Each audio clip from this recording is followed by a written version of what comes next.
Than I like the Ezreal Yuumi combo. Yeah. Just because, you know, you get the final chapter and the culling down at the same time, and you can't dodge all of those. It's like you got all of the power-ups in your game in the early stages. But this time, Gen.G are going to be able to start off with this Infernal Drake.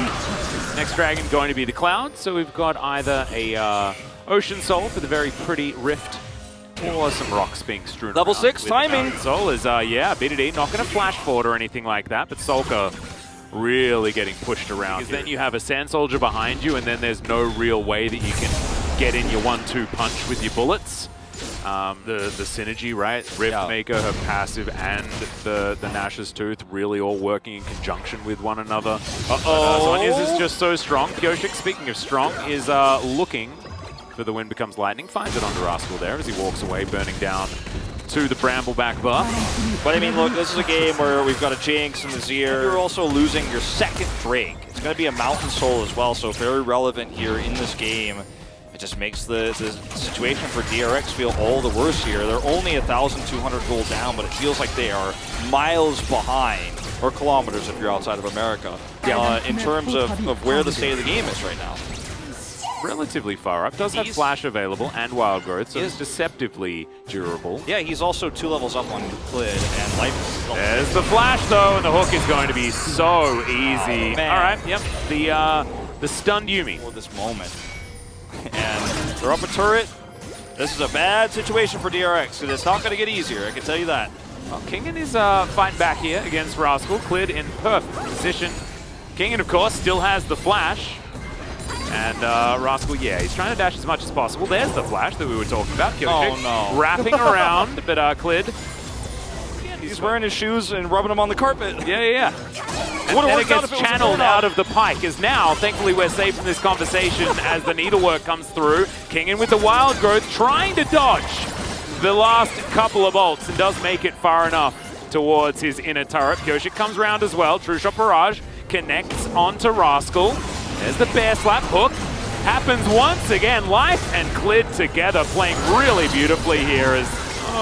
Crescent Guard was okay, but watching that first game, to watch them just outclass mechanically DRX in 2 and 3. Oh, there it is! Catches him in the Flash, the playback as well!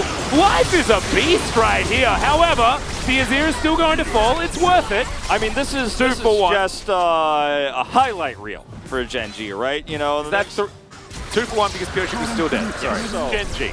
Right? They always play for the late game. This is about as early game as you're going to get, but damn, Life just, that's like 3 plays in a row that is now quite unique, because this is essentially saying that DRX know that their win condition is to actually blow up these squishy carries, but when you have a Thresh there, you have an Udyr for extra peel. I mean, I see the idea here. It feels like desperation, and I think that Eclipse is showcasing where DRX is, unfortunately, in this 3rd game in the series. It's just desperation that didn't need to be the bigger problem here, and it might have just been an adaptation based on, you know, where they are in the game. I think that's what it is. I can respect that. Yeah, I think that's what it is. Rascal's getting caught. He's in a bit of trouble here, as he does throw down some circles, but hula hoops ain't going to save you here. The Gwen is going to fall. Oh my goodness. We're at 11:30 now. You and I have been here for 8 hours now. But anyway, I mean, look at the items for Jinx already. You got the rapid fire cannon online. Like, question mark pings here onto Pyosik, like, where are you at, man?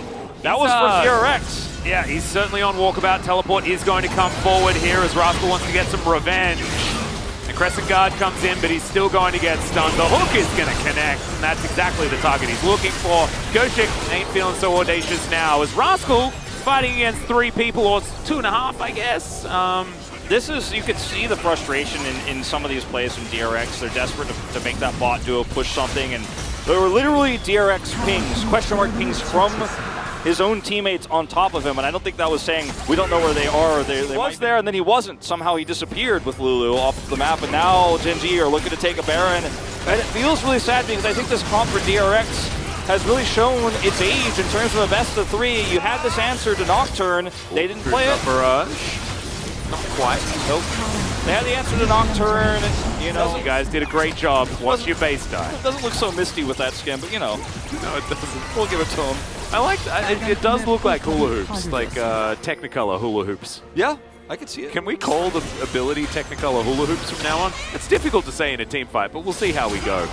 as the game continues. Bao close to half health after one zap, I believe. Or was that just an auto attack? It might have just been, as there's the Emperor's Divide. BDD in a bit of trouble here. Good knock up, but there is, of course, a stopwatch available. SOLKA gets over the wall. Pyosik in trouble. The final chapter, it doesn't even seem to matter here as Gen.G are just immortal at this stage of the game. The bear slap onto Kingen, and he just gets Phoenixed to death. Bao now running for the hills.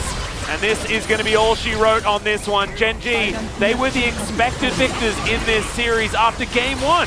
I think there was a bit of doubt in some people's minds, as there it is, the Technicolor Hula Hoop coming out to celebrate the end of this game and the match one victory for Gen.G here. DRX made them work for it, but certainly coming back when it counted on the side of Gen.G, as the Nexus will finally be taken down here just before midnight. Yep, and Thursday night. You can see SOLKA puts his head in his hands, puts his head on the desk. That was not the game, that was not the draft that DRX were trying to look for. They tried again to counter the Nocturne that didn't get picked, the Nocturne they